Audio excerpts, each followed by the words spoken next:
Hello, everyone. This is Codex Machina. This is a podcast where we discuss reading, publishing, and all things books. And today we are traveling yet again.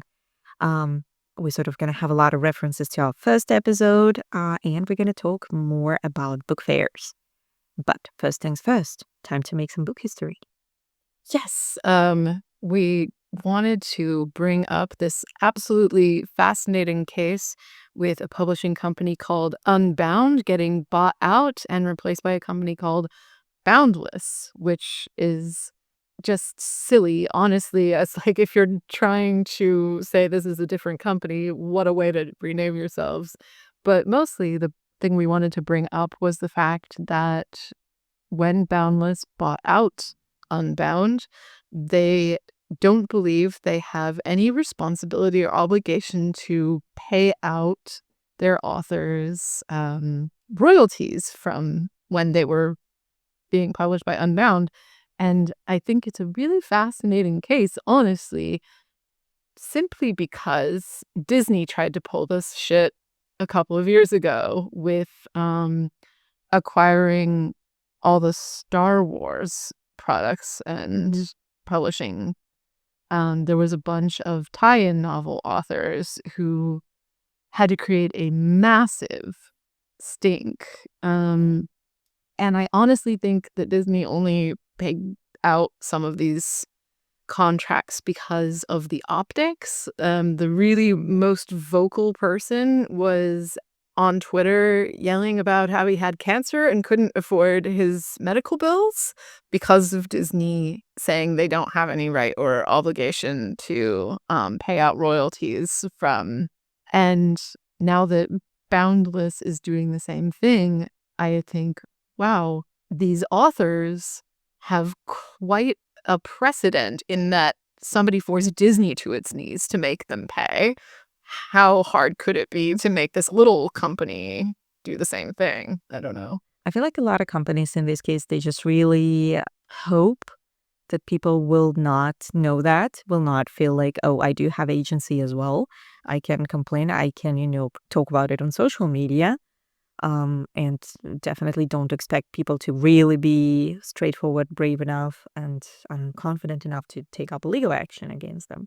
But it's also taking advantage because they are, for the most part, just this next step, they're self-published authors. They're small authors that are counting on these payments for, basic living needs. They don't make a ton of money.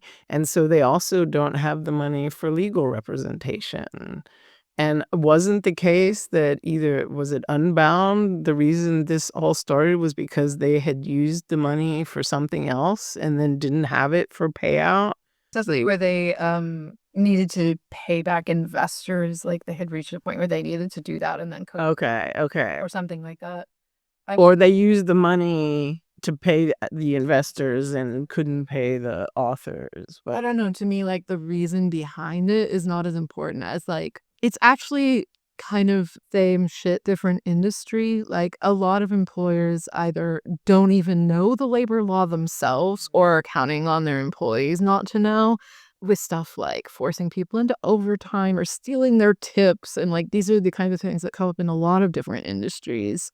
And just expecting people not to fight back for themselves. It's like what you were saying, like they don't make a lot of money. I think the statistic is that most authors make less than $10,000 a year on their writing.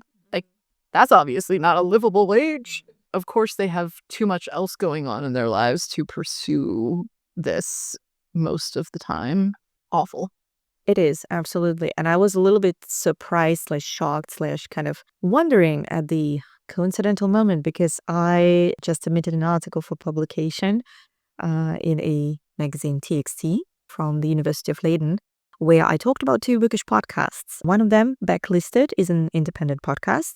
So that's why I picked one official podcast coming from New York Times and another one from an independent group of creators. And John, one of the creators of this podcast, happened to be, I guess we can use past tense now, a founder of Unbound, who resigned as of now, when we're recording this episode today in June at some point, 11th of June.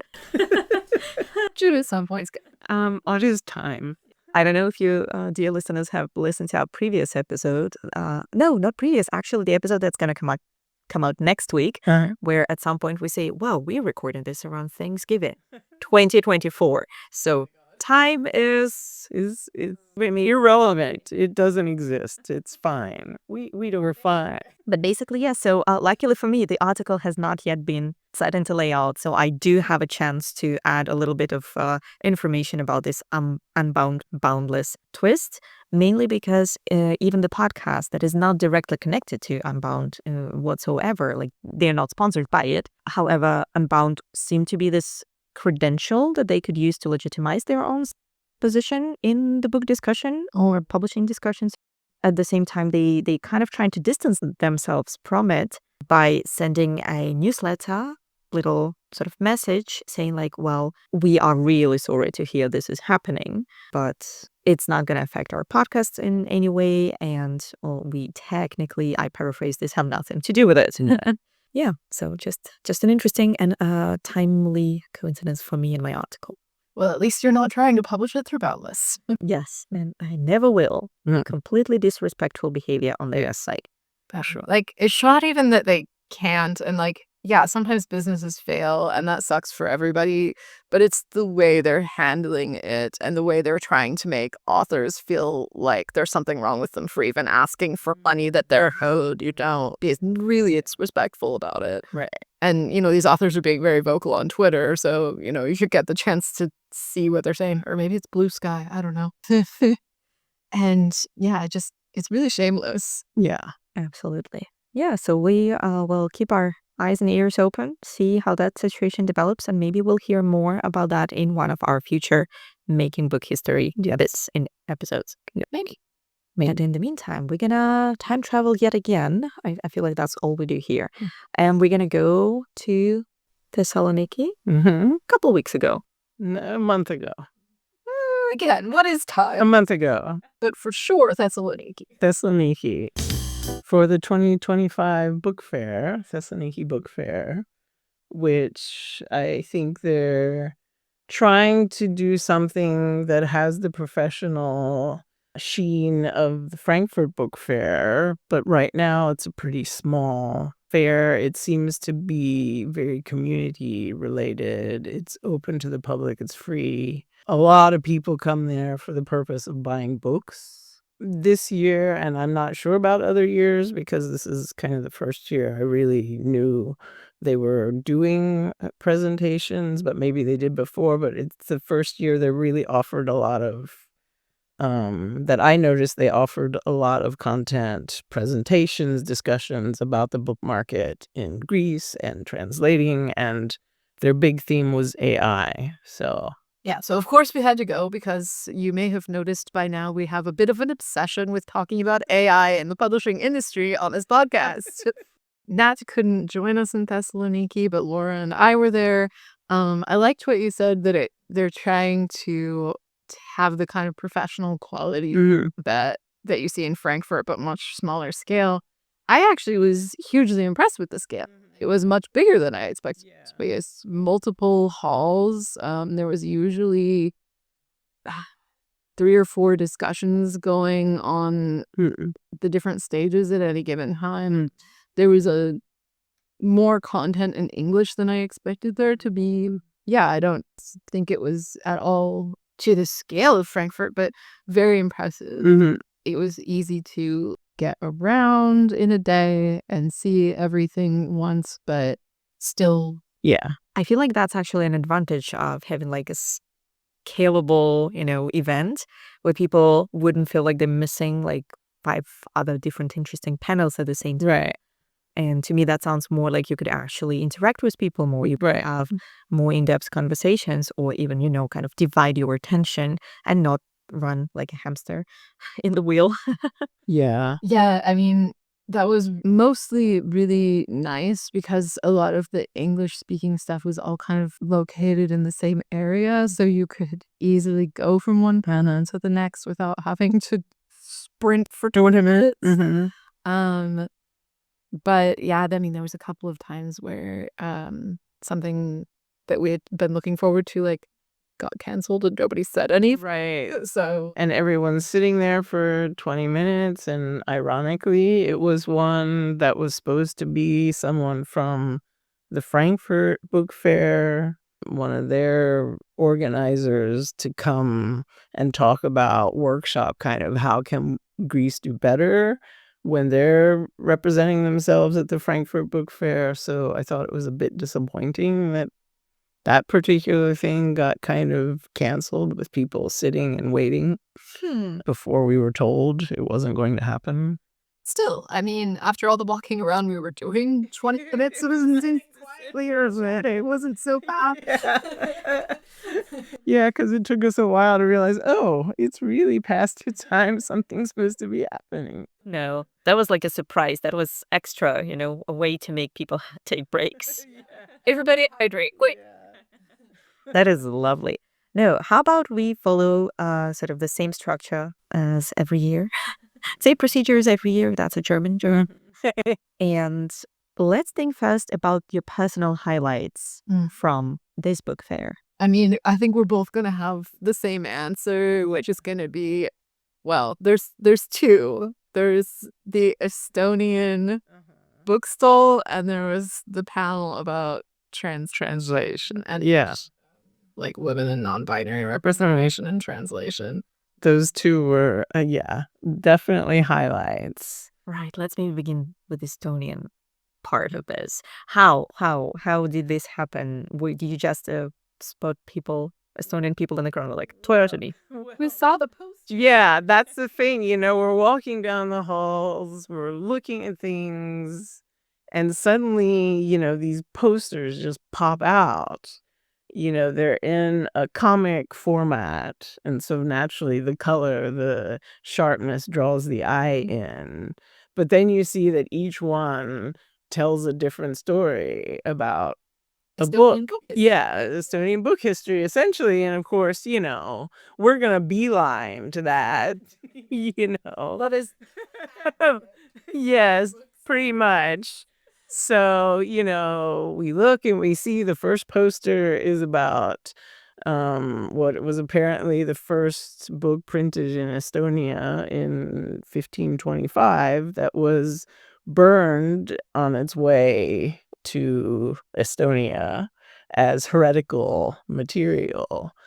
And at that point, the deputy head of the embassy of Estonia in Athens comes up to us and starts talking. Very jovial fellow. Oh. He was a hoot. And, very proudly telling us about, this is the 500th anniversary of the first book printed in Estonian language. And, here we're also celebrating this contest we have every year that's, the 25 most beautiful books printed in Estonia. And that it's not really about the text, it's about the paratextual elements, the cover, the inside, how it's laid out, how, the design of the book. And they had them on display? Right. Oh my God, they were beautiful. They were really beautiful books. And I think, that makes it appealing to us also as book studies people, because we love the material forms of the book. And to have people that were so proud and so interested in looking at, the book as a material object and not just a textual object, and have it tied into their culture and being so proud of it. It was just, the kind of thing that's like, yeah, we're book studies people. We get you guys, Well, and it was really cool too, because a lot of the stalls, like, it makes sense because most of the stalls were Greek publishers for the Greek market. And so it was just their books on display. You can buy some. Whereas with Estonian booth, they were kind of doing more of like an outreach about their country. Like they had little quizzes you can take to see if you knew facts about Estonia. And, they were just being really friendly and open toward just whatever you wanted to talk about. I don't know. It just kind of added a lot to the experience because you felt like you were getting to know the country and the people as much as you were getting to see the books that they were making. So it was just a lot of fun. And we ended up interviewing somebody in the booth. Right. Well, both of them. We interviewed both the deputy head of the embassy and Priit-Hendrik Kaldma. I'm not sure if I'm pronouncing his name correctly, but he's a scholar and translator who was there talking about the contest, the 25 Most Beautiful Book contest, I think, and maybe also about Estonian book history. But yeah, so we interviewed both of them a little bit, and maybe we can squeeze a couple of bits from those interviews in the podcast today. It's a yearly contest. We are choosing the 25 most beautiful books by the cover. Not by the contest, but by the cover. So not only by the cover, but also how it looks from the inside, how it's designed, the whole book, which is more beautiful and near feet. So you can write a rubbish in there, but it should look nice. Yeah. So who runs the contest? Who designs it? Who is making the decision? It's basically done by the Ministry of Culture. Okay. It's done by the Ministry of Culture. And this year we are celebrating 5,500 years of a first Estonian book published ever, known. So as we discussed yesterday, the burning ones. So it is a kind of a thing. That's why we are participating in this Thessaloniki Book Fair to celebrate Estonian written book 500 years. If you want to hear more about this 500 years, and tomorrow I'm gonna talk. I think was it 12 o'clock?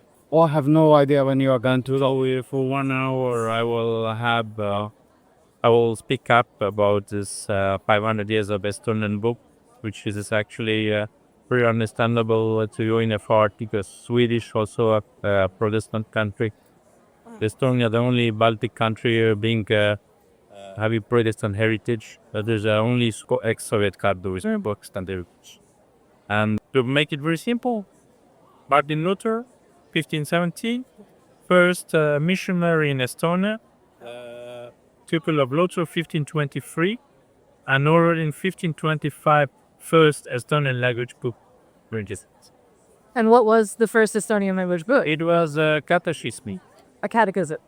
Yes. And the oldest surviving Estonian book is 10 years younger, 1535. Wow. That's really amazing. And if you has a chance to come to Tallinn within, I think, several next months, then you have an exhibition dedicated to it with some very rare books. There are also the letters of Martin Luther himself. When Angela Merkel visited, for example, Estonia during state visit, she's actually, I think she's short. She studies theology. So she has a background, and it's very rare to find such a continuous communication of Martin Luther with one specific city as Belarus. We're going to have to figure out how to get to Tallinn. Yeah, I know we are. Yes, well, that's what we like. That's the people we like to talk to. You will come to Tallinn. Tallinn is a sole surviving medieval Papyrus that you have the whole entity. And this is a book about the forbidden Tallinn. When you have the stories from medieval times that where people are very much interested, that what the meaning of prostitute, who they were, what's the meaning of homosexualism, and all the forbidden topics. Plus, you have some common topics also about the local chronicles and everything. And it's written in the traditional form. Of course, it's in Estonian language, this one. But who knows, maybe soon it was in English translated as well. Oh, we're getting it translated? Yeah. Well, I'm really looking forward to being able to read it. I think the English translation will come out before I can learn Estonian, so... I'm definitely, but this is one of the books, and you see how it's made.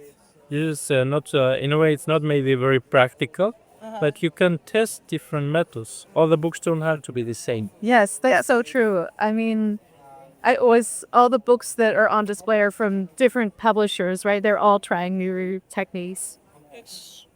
But this is like the traditional one. Yeah, that's very beautiful. Thank you for showing us. Yes. And we started backwards. Would you be willing to introduce yourself? True. My name is Priit-Hendrik Kaldma, and I'm here as a translator and as a presenter, and I participate in some of these panels. And I have been translating also from Greek to Estonian mainly, and also from Estonian to Greek a little bit. So the question is about how to promote inflation, which kind of topics you are coming up today, and do we have choice with the focus? Who chooses which books we're gonna translate their thinking this? Yeah, because you have to have somebody willing to provide funding for the translation, of course, right? Yes. And that's that more often coming from a publisher or from the government or... Not from the government. I think when we say government, this is where you have Euro translation and some of it text. We're talking about mainly the literature that's could interest the average people. Yeah. Because Estonia is a relatively small country, 1.3 million. So there's a very interesting fact that came out. Neighboring country to Sweden, 5.5 million is Finland. Estonia is 1.3 million. The interesting fact is that Estonia has more Greek translators than Finland, because Finland only has one. Wow. Who was willing and would translate from Greek into Finnish, and the opposite from Finnish into Greek. You also have one. That's not enough, maybe. This is a real. How many books can they get done in their lifetime? Yeah. We definitely think you have the most exciting booth at the fairs. There you can. Whenever you come to Estonia, I think we'll meet in a small company. That would be great. All right. Well, that sounds lovely. Yeah. But I also feel like it was so fun because you were right there in the fair for 2 straight days, I believe. It was 2 days of events. And I was waiting for all the cool stuff to enter the chat because we have chatter. And there was like full silence. And I'm like, they're even way too much fun. They were having too much fun. Yeah. So we were having fun meeting the panel of people talking about translation. That sounds even more exciting because I feel like one of the greatest advantages and maybe just the importance of these fairs, be it in Frankfurt, be it in Thessaloniki, London, Leipzig, any, is really about connecting with people who are not easily accessible to you otherwise, so to say, on a daily basis, and especially looking at translation, looking at literature in other languages. So what have you learned? This panel was specifically called Smaller Languages in Translation, Gender, and International Dialogue. And the quote from the program: the discussion will focus on the evolution of language, the challenges especially faced in the case of smaller languages when translating gender and queer-related books, and how a translator responds to this new vocabulary while the language is still, quote, under construction, end quote. And this is really kind of what they discussed. Yeah. I think the thing that really struck me the most about the panelists was the amount of dedication and passion that they have for their job as translators. And one of them is also a publisher as well as a translator. And they just care very, very much about their place in the culture and how their work as a translator is kind of pushing boundaries for like feminism and queer literature. They're kind of having to create the language in the act of translation to represent what's going on in the original text. And I just thought that was really, they were so open about it and they were so passionate about it. And it was a really, like, it was an academic discussion, but had a lot of emotional components to it. Mm-hmm. Well, I think, a lot of things center around the fact that having the language for queer and LGBTQ things in some of these languages is very difficult because they're conservative-based languages. And so one woman was translating into Basque. Another woman was translating Croatian to Greek, sometimes backed Greek to Croatian. And then, the Greek translator, of course, in a country that is as conservative about things, coming up with, words for non-binary is difficult. Yeah, it's not only the conservatism, it's baked into the language. Like, some languages, German included, because we are all in Germany, have gendered terms for things. Like, even at its most basic level, the language is not easy to navigate when you want to talk about things outside of a binary. Or like maybe there has been at times like conservative pressure not to publish the books at all, but then they are published and the language simply doesn't know how to cope with fairly modern terms that have kind of been invented to discuss these experiences. Right. I mean, the best quote from that panel was, "Translation is the liminal space between languages, otherwise trans." Yeah, that was the Greek translate. I think she translated between Greek and Spanish, maybe. She had some really interesting things to say. It was, Yeah, for sure. But also to take us back to the nature of language itself, not the nature, but like the systems of language. Really, that's this point that a lot of people, when they're learning foreign language, really don't like to focus on grammar. This is literally just the category of gender, the grammatical category of gender works differently in different languages. The pronouns and what they allow or do not allow us to do would work differently.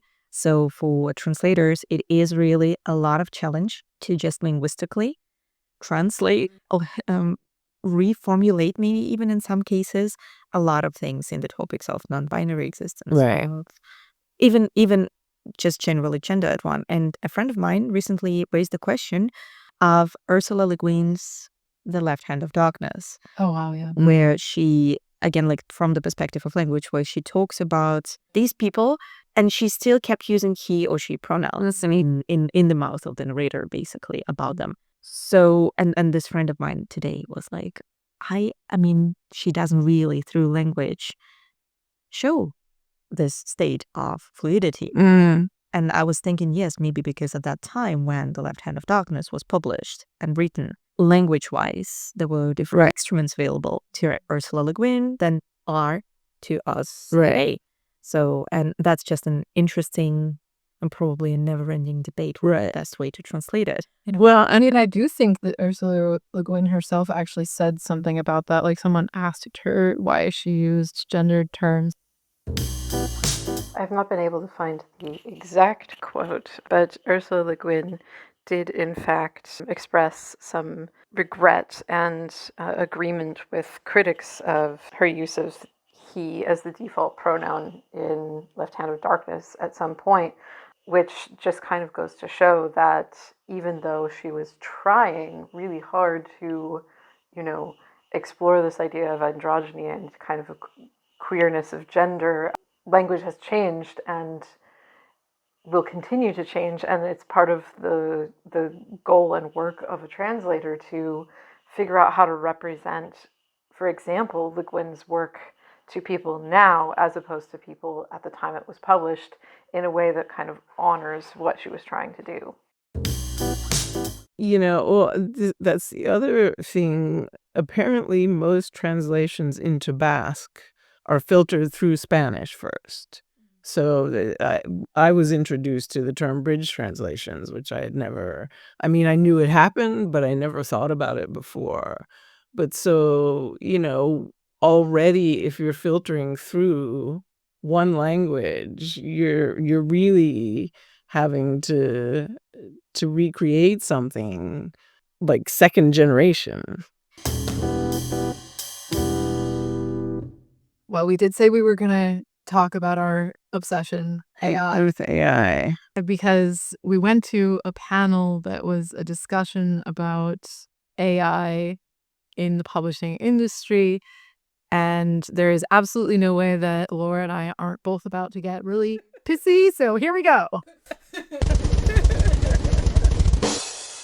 I think it starts out with, okay, it's just going to be a few guys talking about AI. And then you realize there's someone in the panel who owns an AI for publishing company. And so, yeah, he was shilling for AI like it was his dying breath.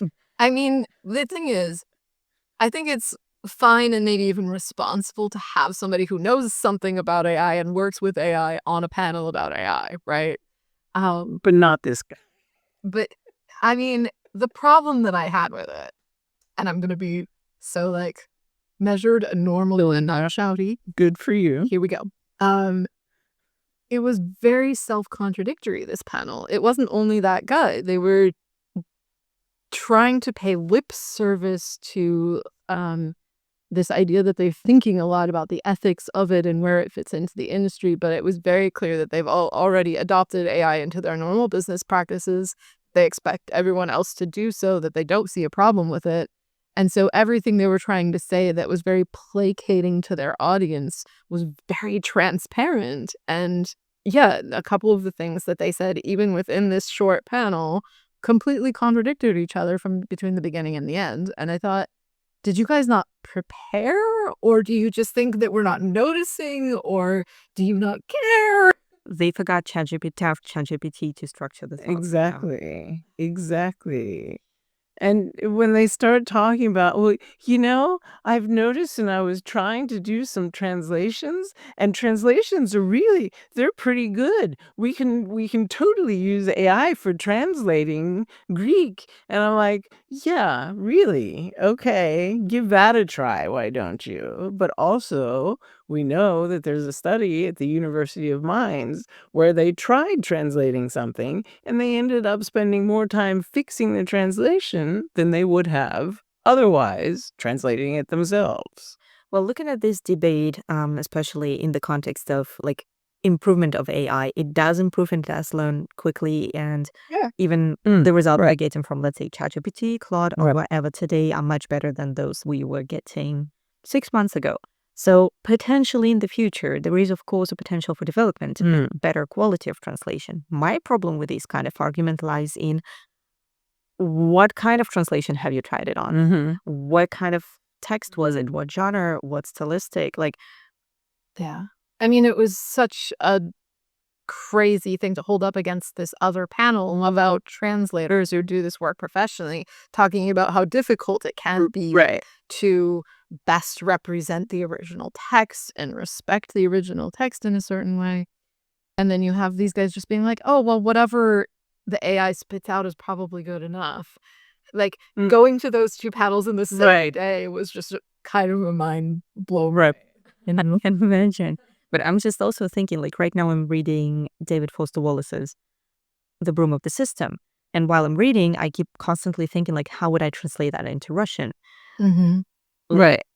Because it's going to be a really different output, really different work, and the results we expect from a Dickens novel, from David Foster Wallace, and from Bernardine Evaristo. I don't know. If it's poetry, how did you measure that? Where is your comprehensive study? Points how were you assessing the good enough of the translation? Can you afford publishing it good enough? Does it make sense to waste so much energy and time and work of people to publish a good enough translation so that the readers in another language would have a completely misconstructed or a negative review to something that was not initially what the author said, right? And even right now, to this day, if you kind of exclude the AI, we still have a translator who works on translation of the text into a different language. Then you have an editor who edits the text, you have the proofreader, and then you have the project manager usually who looks over everything again. And so it's at least 4 different people who compare the original and the translated work to deliver the maximum appropriateness of this product, not a good enough. And I'm like, what's his qualification to assess what is good enough? Like, I'm like, you can't just come to me and say, oh, well, look, I made a picture with ChatGPT and it doesn't have 10 fingers on my head anymore. Is right. I'm like, that in the context of a professional look at publishing a translation at literature and art, Right. I'm like, I don't think your argument is good enough. And we don't really realize that, intelligence does not equal intelligence in the way that you can't get a culture right when you're trying to translate something from one completely different culture to another. It's not just the language you're trying to adapt to, it's a cultural explanation of how this work translates. And so artificial intelligence is not intelligence in the sense that it can do that at this time. It just can't. Yeah. I mean, and this is maybe slightly a misrepresentation of what was going on that panel, because they weren't only talking about translation. That was merely one example. The company that the really AI spokesperson was from does marketing, actually, for publishing houses. It was his idea that AI can help publishing companies market their backlist in a cheap way and get their older books back in front of people. And so they can devote most of their, marketing budget to their frontlist titles while not neglecting their older titles. And I was like, that's actually a great use of AI. I think that's a fantastic use of AI.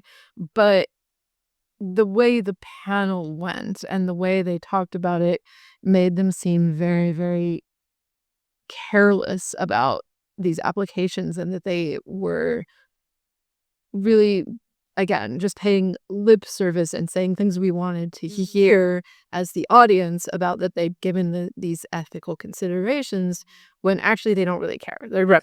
I mean, and at the end of the day, one of the panelists said, publishing is a business. We're here to make money. And I was like, well, yeah, of course. That's very, very true. Of course, you should, take measures that help you save money in your budget where you can. Like, there's nothing wrong with that. I don't mind that you want to make money, but I didn't see any kind of,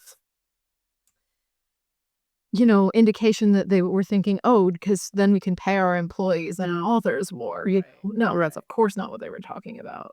Right. And I do understand in the sense, because there was another panel we went to that it was clear that the publishing industry in Greece, it's got a lot of competition among itself. There's not a lot of readers. It's still a very closed system because it's a periphery market, as it's called, apparently. And so it doesn't get a lot of translated work or anything like that. And so they're struggling. They don't have the educational opportunities in Greece to learn about being a book executive. They don't have these kinds of things, a publishing executive. And it's very difficult. And it's a very, kind of tragic system. So I understand an excitement in AI for markets that are this tough to survive in. Yeah. I mean, compare that with the way the wonderful woman from Croatia, who is a translator and a publisher, was talking about the Croatian market with a bunch of hope and enthusiasm, and optimism. And I'm like, Croatian is also a very small language, or not a lot of readers, but, she had a very different perspective on her work. And I just thought, that's, maybe you guys need a few of those. Right. Well, she was actively working to have Croatian translated into Greek, into other languages. And I think that's the focus. If you really want to expand your markets, if you really don't, and I mean, even in the West, if you don't want the same thing to be published in a million different ways over and over again, then you need to reach out and start translating things from these periphery countries that aren't getting the attention, because there's new stories to tell there. There's new things to read. And I think the market would be amenable to that ultimately.